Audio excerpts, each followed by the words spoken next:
Welcome back, YouTube. My name is Nasco. I'm from the Great Reset, and today I'll explain to you how Starlink will change the internet as we know it, how it can make it cheaper, how it can mess with Amazon and Jeff Bezos, how it can create global internet, much more secure internet, and at the same time cut out all the middlemen that currently you pay a toll to have access to the internet. Let's get going.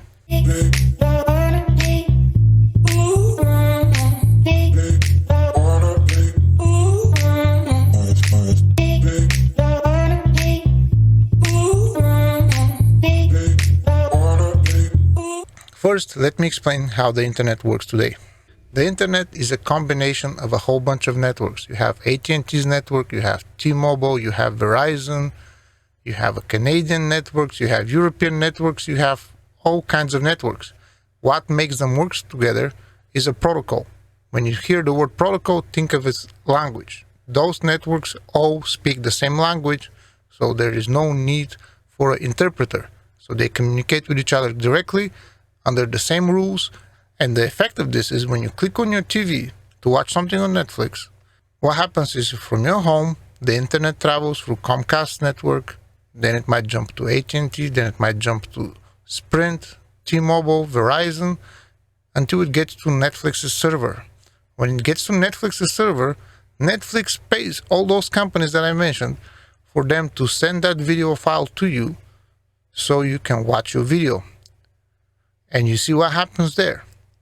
Those companies, AT&T, Verizon, T-Mobile, Comcast, they make money on both sides. One side is you paying them to have internet access, and the other side is Google, Facebook, Netflix, all of the big companies, and everybody who has anything on the internet, one way or another, pays those companies again so they can deliver the content that you want to your customers.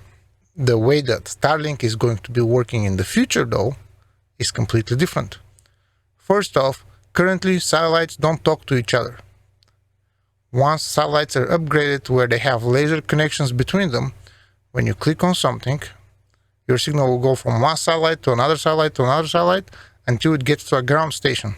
And this is the smart part that Starlink is doing right now. Starlink has contracted already with Google and Microsoft to have their ground stations directly within their data centers.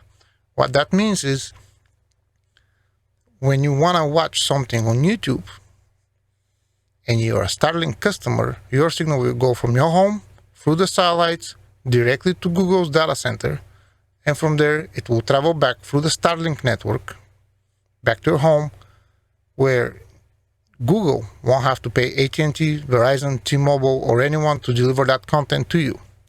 Now, whether Google will pay anything for that content to be delivered to Starlink, we don't know yet.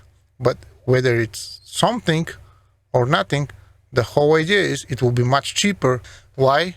Because it's much cheaper to operate a satellite network than it is a terrestrial ground stations network. If you want to know why it's cheaper, you should be able to see an episode here, me explaining it. But just to give you a quick example, satellites run on sun power. Nobody pays for the electricity. Ground station terrestrial networks use electricity that is not generated by the sun. AT&T and T-Mobile and Verizon pay an electric company to deliver electricity to their switches and routers so that you can get your video. So by definition, running a satellite network will be cheaper than it would be for a terrestrial network. Not to mention that expanding a network is much more expensive to expand underground with cables than it is through satellites. On the financial side, Netflix will be saving money. At the same time, they will be able to offer you better content, better quality content, because they don't have to jump through the whole entire internet to deliver the content to you. They have a direct connection to you, which means for games, you have less lag. For video conferencing, you'll have a much better experience. For downloading big files, you'll have a much faster download speeds. Everything will be better on the consumer end and on the provider's end. And it will all be because they don't have to jump through a whole bunch of different networks to deliver that content to you. I mentioned how Starlink can mess with Amazon. Let's review what's been happening so far. In the last few months, Starlink has signed contracts with Google and Microsoft to place ground stations directly within their data centers. It has not signed a contract with Amazon's AWS, which is the biggest cloud service provider. Now, imagine what's going to happen once we have a substantial amount of Starlink customers. For Zoom video services, it will be much cheaper not to use AWS, because once they start servicing Starlink customers, it will be much cheaper for them to not be on AWS. Now, why do I think that Starlink will never place a ground station with Amazon servers? It comes to the big egos of Elon Musk and Jeff Bezos. They have been in competition with each other for decades, ever since Elon Musk founded PayPal and Amazon kicked off PayPal from the Amazon store. They are not spending money on each other's companies. Amazon invested in Rivian to compete with Tesla in electric cars. Jeff Bezos has Blue Origin, which is a space rocket company. Amazon paid ULA to start sending their own satellites into space, even though they could probably get 2 to 3 times lower price if they paid SpaceX. The only reason why they wouldn't do that is because Jeff Bezos does not want to give any money to Elon Musk.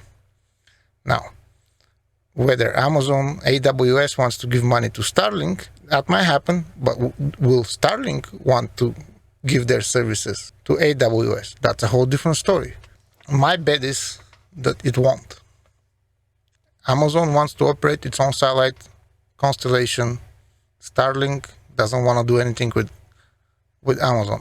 So you see what is going to be happening. The more users Starlink has, the cheaper it will get for Starlink to provide internet. At the same time, this will make AT&T's, Verizon's, and everybody else on the old internet, it will make their costs higher.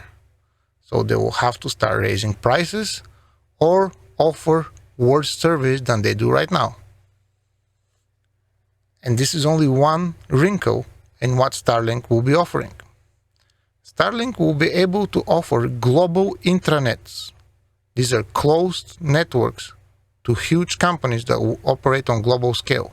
The Pentagon loves to have all of its data transferred through its own private network all over the world. Right now, this is very expensive. They have to pay millions of dollars for satellites just so they can communicate on the other side of the world on their own satellites. They will be able to put Starlink ground stations with their own servers and give satellite dishes to their end users and have a completely controlled data transfer anywhere in the world. And this is not just the Pentagon. Any global company, all the financial institutions, everything that is important, the data is transferred globally for big companies.